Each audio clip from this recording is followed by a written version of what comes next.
பிஸ்மில்லாஹ் ரஹ்மான் ரஹீம். கண்ணியமிக்க சகோதர சகோதரிகளே, அல்லாஹ்வின் நல்லடியார்களே, அஸ்ஸலாமு அலைக்கும் வரஹ்மத்துல்லாஹி வபரகாத்துஹு. அல்ஹம்துலில்லாஹ். அல்லாஹும்ம ஸல்லி அலா முஹம்மதின் வலா அலி முஹம்மதின் வபாரிக் வஸல்லிம். இன்னைக்கு நம்ம பார்த்தீங்கன்னா 7000 முறை இஸ்திக்ஃபாரை நியத் வைத்து ஓதி நடந்த ஒரு அதிசயமான நிகழ்வை தான் உங்களோட பகிர்ந்து கொள்ள போகிறோம். இதேபடி நீங்களும் செய்து பாருங்க. எந்த ஒரு தேவையா இருந்தாலும், எவ்வளோ நாளாக அதுக்காக நீங்கள் காத்துட்டு இருந்தாலும் சரி, அந்த ஒரு காரியம் நிறைவேறும்னு சொல்லலாம். இஸ்திக்ஃபாருக்கு அவ்வளோ சிறப்புகள் இருக்கு. முதல்ல இந்த நிகழ்வை கேளுங்க. இந்த நிகழ்வு பார்த்தீங்கன்னா, ஒரு பெண்மணி என்ன பண்ணுறாங்க, ஒரு வேலையில இருந்துட்டு இருக்காங்க, படித்து வேலையில சம்பாதிச்சுட்டு இருந்துட்டு இருக்காங்க. அவங்களுடைய இடத்துல அவங்க வேலை செய்யக்கூடிய அந்த ஃபேக்ட்ரியில கார்மெண்ட்ல இருக்கக்கூடிய ரூல்ஸே என்னன்னு பார்த்தீங்கன்னா, இங்க வேலை செய்யறாங்கன்னா ஒரு தடவை ரிசைன் பண்ணிட்டு போயிட்டாங்கன்னா மறுபடியும் அவங்களை எடுக்க மாட்டாங்க. ஏன்னா அது அவங்களுக்கு நம்பிக்கையில கொஞ்சம் சந்தேகமா இருக்குது அப்படிங்கறனால எடுக்க மாட்டாங்க. இங்கிருந்து வெளியே போயிட்டு மறுபடியும் இங்க வந்தாங்கன்னா இங்க இருக்கக்கூடிய ரகசியங்களை சொல்லுவாங்க, இங்க இருக்கக்கூடிய முக்கியமான விஷயம்லாம் வெளியே போயிடும் சொல்லிட்டு எடுக்க மாட்டாங்க. அவங்க அங்க வேலை செஞ்சுட்டு இருக்காங்க. ஒரு காலகட்டத்துல என்ன ஆகுது, அவங்களுக்கு திருமணம் ஆகுது, குழந்தையெல்லாம் பிறகுது. வேற வழி இல்லை, வேலையை கொஞ்ச நாள் ஒதுக்கி வைக்க வேண்டியது வருது. அதனால அவங்க வேலையை விட்டு என்ன பண்றாங்க, நின்றுறாங்க. அதுக்கு பிறகு பார்த்தீங்கன்னா ஒரு 3-4 வருஷம்லாம் ஆகுது.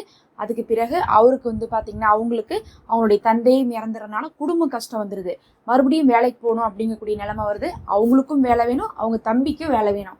அப்படி ஒரு நிலைமை இருக்கு. இவங்களும் எத்தனையோ இடத்துல முயற்சி பண்ணி பார்க்குறாங்க. முயற்சி பண்ணி பார்க்குற இடத்துல எல்லாம் வேலை கிடைக்கவே இல்லை. அப்போ நாம வேலை செஞ்ச இடத்துலயும் முயற்சி பண்ணி பார்க்கலாமான்னு யோசிக்கிறாங்க. ஆனா அவங்களுக்கு அங்க வேலை செஞ்சனால தெரியும், நம்மளை எடுத்துக்க மாட்டாங்க, ஒரு தடவை நின்னவங்கள திரும்ப எடுத்துக்க மாட்டாங்க அப்படின்னு சொல்லிட்டு அவங்களுக்கு தெரியுது. சரி எதுக்கோ போடலான்னு சொல்லிட்டு என்ன பண்றாங்க, அப்ளிகேஷனை போடுறாங்க. இஸ்திக்ஃபார் ஓதிட்டு இருக்காங்க. எப்படியாவது ஒரு வேலையை கிடைச்சிடணும் அல்லான்னு சொல்லிட்டு. இதுதான் எதிர்பார்க்காம எப்படியாவது ஒன்று கிடைச்சிடணும்னு எதிர்பார்க்குறாங்க. பார்த்தா அந்த இடத்துல இருந்தே திரும்ப கூப்பிடுறாங்க. வேலை கிடைச்சிருது. அதுவும் நல்ல சம்பளத்துக்கு உயர்ந்த வேலையா கிடைச்சிருது. அவங்களுக்கே அதிசயமா இருக்கு, எப்படி இது நடந்துச்சுன்னே தெரியல. அப்புறம் அவங்களுடைய தம்பிக்கு வேலை தேடிட்டு இருந்திருக்காங்க. தம்பிக்கு பாத்தீங்கன்னா அந்த கம்பெனியில் இருக்கிற ரூல்ஸ் என்னன்னா, ஒரே இடத்துல ஒரு குடும்பத்தை சேர்ந்தவங்களை வேலைக்கு எடுக்க மாட்டாங்க. ஏன்னா அப்படி எடுத்தாங்கன்னா அவங்களுக்குள்ளேயே என்ன பண்ணிப்பாங்க, வேலையை ஒழுங்கா செய்யாம இது பண்ணிப்பாங்கன்னு சொல்லிட்டு எடுக்க மாட்டாங்க. அந்த ரூல்ஸ் இருக்கிறதுனால அவங்க வெளியே தான் தேடிட்டு இருந்திருக்காங்க.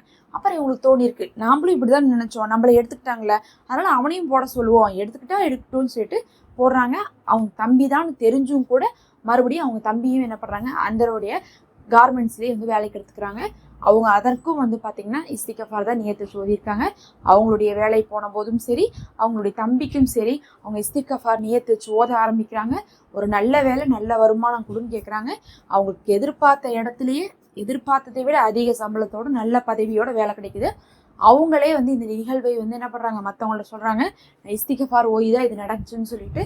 ரொம்ப பார்த்தீங்கன்னா எவ்வளோ ஒரு கஷ்டத்துல இருந்தாலும் அல்லாஹ் நமக்கு ஒரு வாய்ப்பே கொடுப்பான். உண்மையாலுமே ஒரு இக்கட்டான சூழ்நிலையில வேலைகளுக்கெல்லாம் முயற்சி பண்ணிட்டு இருந்த போது, எத்தனையோ அப்ளிகேஷன் ஃபெயில் ஆன நேரத்துல இந்த மாதிரி இஸ்திக்ஃபார் ஓதி சிறந்த வேலையும் வருமானமும் அமைந்திருக்குது. நமக்கும் சரி, மற்றவங்களுக்கும் சரி, இன்னும் யாருக்கா இருந்தாலும் எந்த தேவை இருந்தாலும் நம்ம இஸ்திக்ஃபார் ஓதியே என்ன பண்ண முடியும், அதை அடைந்து கொள்ள முடியும்.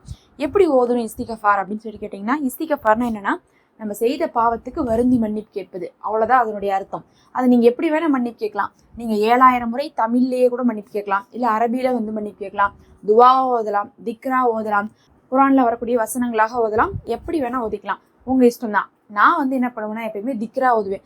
திக்ரு தான் இந்த மாதிரி ஆயிரக்கணக்காக ஓதும் போது ஈஸியாக இருக்கும். அஸ்தக்ஃபிருல்லாஹ்னு சொல்லிட்டு 7000 முறை ஓதுறேன்னு நியத்து வச்சு ஆரம்பிச்சோம்னா என்ன பண்ணலாம், 7000 முறை ஒரு கவுண்டர் வாங்கி வச்சுக்கோங்க. இப்பெல்லாம் பார்த்தீங்கன்னா என்ன, ஒரு 25 ரூபா போட்டால் ஒரு கவுண்டரு. எந்த கடையில் கேட்டாலும், மல்லிகை கடையில் கேட்டால் கூட கவுண்டர் கிடைக்குது. 25 ரூபாய்க்கு ஒரு கவுண்டரை வாங்கி வச்சிட்டிங்கன்னா இந்த மாதிரி 7000 அப்படிலாம் போகும்போது நம்ம கொஞ்சம் கொஞ்சமாக ஓதனோம்னா எழுதி வைக்க முடியாது. எழுதி வச்சு நம்ம கணக்கு விட்டுருவோம், நமக்கும் நேரமும் இருக்காது. அதனால நம்ம என்ன பண்ணலாம்னா, இந்த மாதிரி கவுண்டர் வாங்கி வச்சிட்டோம்னா கவுண்டரில் 10,000 முறை என்ன பண்ணலாம், நீங்கள் கவுண்ட் பண்ணலாம். அப்போ 10,000 வரை கவுண்ட் பண்ணலான்னா அதுலேயே நீங்கள் என்ன பண்ணணும், கவுண்ட் பண்ணி வச்சுக்கணும். அப்படியே இருந்துக்கிட்டே இருக்கும், நாம் அழிக்காமல் அது தானே அழியாது. அப்போ என்ன பண்ணலான்னா, நம்ம 7000 அப்படியே கொஞ்சம் கொஞ்சமாக எப்போ முடியுமோ அப்போ ஓதி முடிச்சுக்கணும். இதுக்கு தொழுகை இருக்கணும், ஒழுவு இருக்கணும்னு அவசியம் இல்லை. முக்கியமாக இந்த மாதிரி அமல்லாம் நான் என்ன பண்ணுவேன், தொழுகை இல்லாத போது பண்ணுவேன். ஏன்னா அந்த மாதிரி சமயத்தில் தொழுகை இருக்காதா, அதனால் இந்த மாதிரி இபாதத் செய்யறதுக்கு ஈஸியாக இருக்கும். அதனால் நியத் வைத்து நீங்கள் தேவைக்கு ஓதி பாருங்க, அந்த தேவை நிச்சயமாக நிறைவேறும். அல்லாஹ் உங்களுக்கு லேசாக்குவானாக. மறக்காமல் சப்ஸ்கிரைப் பண்ணிக்கோங்க. நம்ம பயன் தரக்கூடிய வீடியோ தான் போட்டுட்ருக்கோம். நம்ம சேனலில் மெம்பர்ஷிப் இருக்குது, ஒரு ஹதியாவாக அதில் ஜாயின் பண்ணிக்கோங்க. இந்த அமல்களெல்லாம் தொகுத்து கொடுக்கக்கூடிய நமக்கு அது ரொம்பவே ஹெல்ப்ஃபுல்லாக இருக்கும். அஸ்ஸலாமு அலைக்கும்.